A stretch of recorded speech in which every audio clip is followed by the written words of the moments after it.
he chose me. I was chosen by the Mr. Edwards Governor-elect Edwards, to try to find out, get a handle on what's going on with state government right now as far as the money affairs go. And I'm proud to do that. I was served in the Senate for a long time. We have some real capable people on that committee. One is Bob Keaton, who was a fiscal officer for the Senate for 20 years. He also was a fiscal officer for LSU system. He knows finances, state finances inside out. We got some outstanding people on the committee, and we're going to find out exactly where we are. We understand what the Jindal administration says. We just want to make sure exactly where we are, how much of a hole we're in, how do we dig ourselves out, and how do we find a stable way of financing state government rather than just robbing Peter to pay Paul. Bobby Jindal has drained every little pocket that he could drain, and it's a shame because he's done that for raw politics, trying to position himself to run for president, and Louisiana finds itself with terrible roads, education unfunded, many of the departments just squeaking by. When you say find a stable way to finance state government, people are listening, hearing taxes. Is that something we need to be concerned about? Is that something we really have to take a hard look at? Well, I don't know about that. I'm not interested in taxes right now. I think what the governor wants to do is to see exactly what we have. One thing is tax exemptions. We have billions of dollars of tax exemptions that we give away. What we want to make sure is these tax exemptions are worthwhile. Do we give this money away? Are they producing jobs? Are they just laying to get the tax exemptions, and are they fruitful? I don't know if they are or not. Maybe we take some of them, cut them in half, and then ask them to prove if they get the rest of the tax exemption. I don't know. There's $4 or $5 billion worth of tax exemptions, and they're on the books right now. They just keep adding them to the books every year. But have they had a real litmus test to see if they're producing jobs and doing what they want to do? If they're not, cut them out. Cut some of them out. What are your marching orders? I mean, this committee, how long do you plan to work? When do you expect to issue a report to the governor-elect? Well, we're supposed to have a report by December the 21st. So we'll start back meetings Tuesday. We're going to meet Tuesday, Wednesday, and Thursday. We're going to hear from all branches of the legislature. We're not taking Mr. Jindal's word for it. We're taking the Legislative Fiscal Office and the Senate, the House, and the Legislative Fiscal Officers to tell us exactly where they think we are.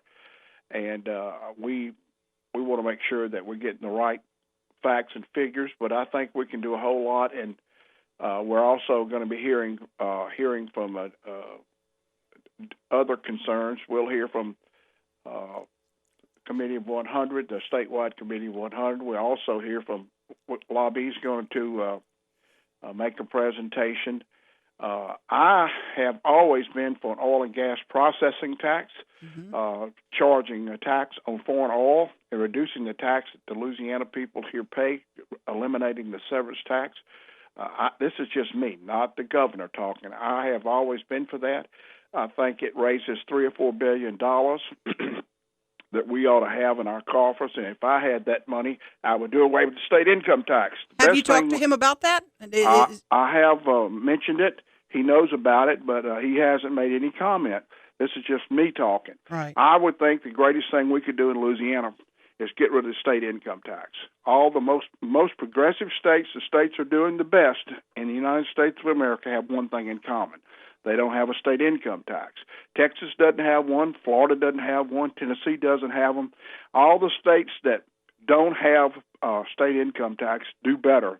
And we have a way to do that by getting a small fee from all the oil that's coming in the state of Louisiana, foreign oil. And it's not fair to charge the Louisiana producers a tax, but if it comes from offshore, different countries, Venezuela, wherever it comes from, they pay nothing. And this has been going on since 1921. Now, the oil companies will squeal and say they're going to go broke. That's not true. And they're going to say they're going to move, but they can't move. We have 50,000 miles of pipeline. We have the Mississippi River. We have all the refineries. They've torn up our coast. They don't want to pay for that. Mm-hmm. So there's a lot of damage that's happened that we need to fix. And with a processing tax of 4%, 5%, you raise enough money to get rid of the income tax and then work on our coast. We need to fix our coast. It's one of the biggest problems. The Katrina, the terrible storm that happened in New Orleans, was much worse because we don't have the Barrier Islands to stop the storm from out in the Gulf of Mexico. Mm-hmm. Let me shift gears a minute. Your name came up. We've got about a minute left. Yeah. As a possible candidate for David Vitter's Senate seat. Tell us, are you thinking about it 50-50? How close? Let me just say this. I'm thinking. That's all I'm going to tell you. I'm thinking. Let me tell you this. I think we need a senator from North Louisiana. You got one from South Louisiana.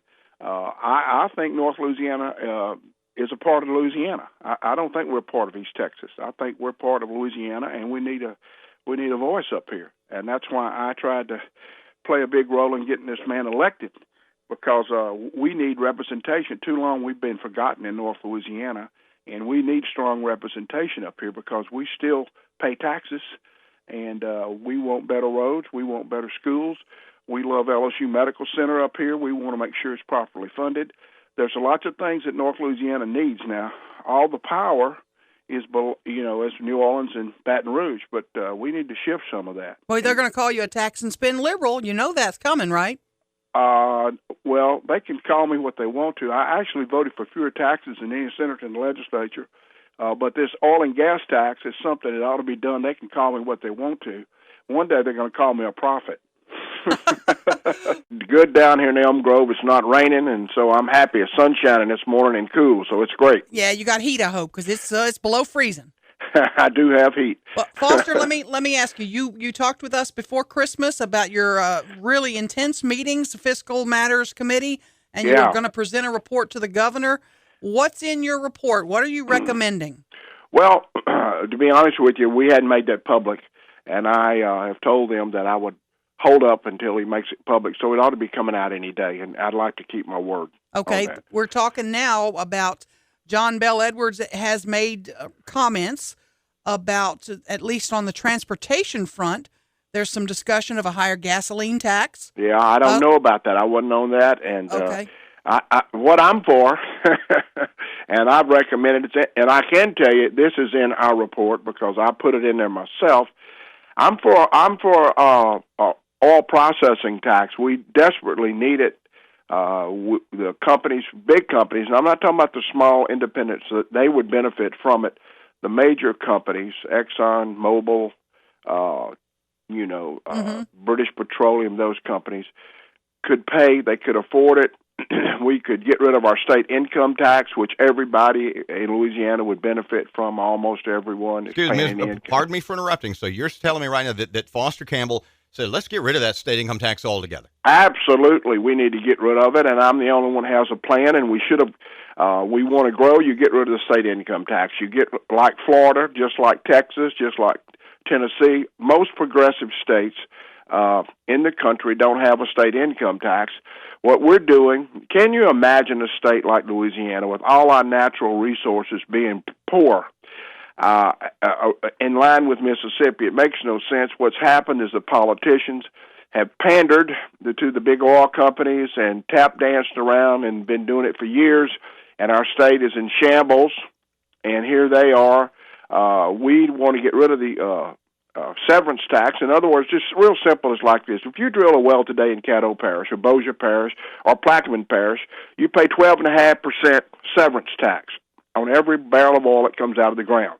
So if it comes out of the ground at $100, you'd pay $12.50. If it comes out at $50, you pay $6.25. Okay, to the state of Louisiana. The problem is we don't have that much oil in Louisiana.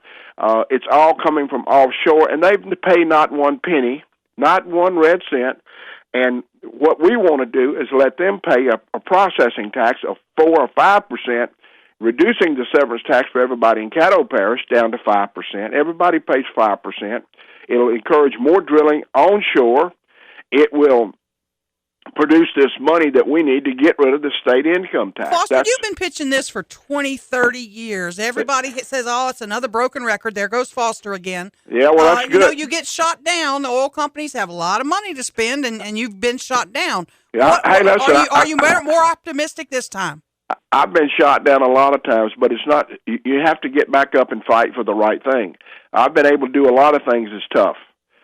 Just like, I created this trust fund for education. Last week, $1 billion. No one's ever done that. Last week, they gave out $55 million to all the schools in Louisiana. I did that. This is the right thing to do. Everybody knows it's the right thing to do. They're just scared of the major oil companies. They have the money. They buy the legislature, and we don't get it done. But people all over the state are talking about it now. We're getting all this oil from Saudi Arabia now. They're opening up their spigot over there. They won't shut it down to try to help us any. They're flooding us with oil. We've got it. So why shouldn't they pay a little bit of tax? And why shouldn't you get your income tax off? Is it controversial? Of course. Are you taking on the biggest people in the United States and the world, the oil companies? Yes.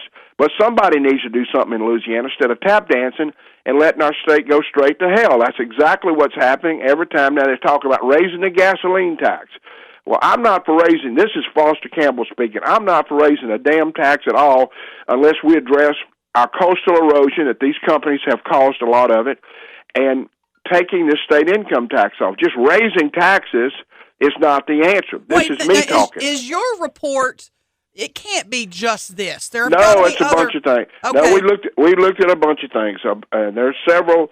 All we did is we didn't even make recommendations. We said, hey, here are some options. You pick out the options. The oil and gas tax is in there. I put it in there. I'm just talking for me. But me, the gas, not the government. But when Mr. John Bel is talking about increasing the gas tax or an auto repair tax or tolls on I-49 or something like that, are those your recommendations? No. There's no tolls on I-49. There's no. We didn't recommend any tax on fixing automobiles. But this report's coming out. When it comes out, I'll make sure you get a copy of it. I gave my word that I would leave it alone until they make it public. Can you tell us how much it would raise? Well, no, because there's about 15 to 20 different items. I don't have them all. So you don't. It's not an all or nothing. It's you can pick and choose. No. There's a bunch of things in there. The processing tax is in there because I put it in there. That's what I'm for. I'm not saying he's for it. I'm just telling you that's an option. What would hit me the hardest out of your package? What hits my pocketbook the hardest? What helps the most is my idea. We don't hit your pocket. We lessen your pocket. That wouldn't increase what I pay at the pump for gas? Now, who gives a damn about that? Now, seriously, let's talk about that. Driving around Shreveport today, you'll see gas, $1.89 someplace, $2.01 at one place. Yesterday, I bought some diesel. I'm going to give you the goods. I got a diesel truck. I bought a diesel. Well, you're crazy. Okay. I bought a diesel pickup. I have a diesel pickup because I haul cattle, and it's all right. All right. Anyway, there was diesel on the corner of right there across from the hospital on Uri Drive and whatever street crosses. Bert Coons. Yeah. Up. Well, yeah, okay. Or 70th and Bert Coons. or whatever one of those streets is. Anyway, it was $2.25 for diesel. I came to Bossier last night. I went to the Walmart. Diesel is $1.87 or $1.91. Now, what are you talking about? I mean, that's the difference in 25 cents. But going across the bridge, so if it costs a nickel more on gas, who cares? Because right now, every station has a different price. But how would you like to get rid of all your state income tax? No income tax. It's a hell of a trade. It's a great thing to do. I mean, it would be money in everybody's pocket. It would bring people back to Louisiana, retirees that would love to come back to Louisiana. They're not going to leave Texas because they don't want to pay a big state income tax. Mr. Foster, on the somewhat flattering side. Yeah, I'm ready to hear it. I've talked to a couple of folks, one a well-known political analyst, and to be honest about it, a couple of elected officials. Yeah. Who say that your appeal is statewide, and that if you want that Democratic Party spot in the U.S. Senate race, it's yours for the asking, for the taking. What do you think about that? What have you heard? Well, I think that's good. And whoever told you that, I appreciate the compliment. I've worked hard all my life in politics, never mincing words, not afraid to stand up to the people who have the power. I've spoken out loud and forceful for the people who don't have a big voice, and I'm very proud of that. You told me you would make your decision after the new year. It's after the new year. There's a bunch of Republicans have announced. There's nobody on the Dems side. Yeah, are you in? Yeah, what's the plan? Well, I'll make an announcement before February the 1st. Okay. And wait a minute. All right. And if I had to say that I was running or not, I'm very encouraged and very, very, very interested. That sounds like a yes. Well, take it for what it is, okay? I love you. You're awesome. Hey, listen, I appreciate y'all keeping up with everything. You do a good job and letting people know what's going on. Well, you'll be in Baton Rouge. I'm sure you're going to have a front row seat for the inauguration. I am going. Look, I supported John Bel Edwards. I'm glad I did. And I think he's a decent fella. I think he's going. It's like anybody else. It's a new job. It's so much coming his way, but I do think he's going to try to do the right thing. And as long as people do what they think is right, you can't go wrong. Mr. Foster Campbell, Public Service Commission, longtime state senator. I mean, governor's chair on fiscal matters. And hey, what did you say that? I've been trying to pass this oil and gas thing for years. Yeah. You're right, and I'm not ashamed of it. I'm for it 1,000%. Sometimes it takes a long time for people to get behind an issue, and we'll get it passed. Now, the good thing about this oil and gas tax, here's the thing that you didn't mention. The people would have to vote on it.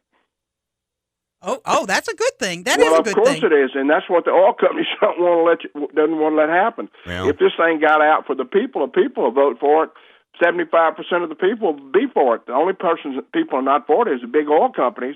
They don't want the people of Louisiana to have a chance to put a tax on them because they know that'll happen. So they want to kill it in the legislature where they can control the politicians. You're sounding like a Senate candidate, I was isn't he? doing a little wrap-up, and I was going to say Foster Campbell Public Service Commission, governor's chair, incoming governor's chair on fiscal matters, and Amanda Smart Money says just might be running for the United States Senate. Well, thank you for calling me. Take care, Foster.